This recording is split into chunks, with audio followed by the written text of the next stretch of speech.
وہ شہر شہر اور گاؤں گاؤں تعلیم دیتا ہوا یروشلیم کا سفر کر رہا تھا، اور کسی شخص نے اس سے پوچھا کہ اے خداوند، کیا نجات پانے والے تھوڑے ہیں؟ اس نے ان سے کہا، جاں فشانی کرو کہ تنگ دروازے سے داخل ہو، کیونکہ میں تم سے کہتا ہوں کہ بہتیرے داخل ہونے کی کوشش کریں گے اور نہ ہو سکیں گے۔ جب گھر کا مالک اٹھ کر دروازہ بند کر چکا ہو اور تم باہر کھڑے دروازہ کھٹکھٹا کر یہ کہنا شروع کرو کہ اے خداوند ہمارے لیے کھول دے، اور وہ جواب دے کہ میں تم کو نہیں جانتا کہ کہاں کے ہو، اس وقت تم کہنا شروع کرو گے کہ ہم نے تو تیرے روبرو کھایا پیا اور تو نے ہمارے بازاروں میں تعلیم دی۔ مگر وہ کہے گا، میں تم سے کہتا ہوں کہ میں نہیں جانتا کہ تم کہاں کے ہو، اے بدکارو تم سب مجھ سے دور ہو۔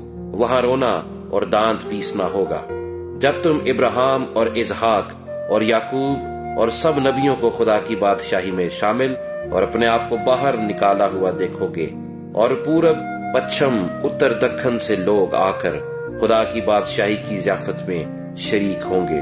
اور دیکھو، بعض آخر ایسے ہیں جو اول ہوں گے، اور بعض اول ہیں جو آخر ہوں گے۔ آمین۔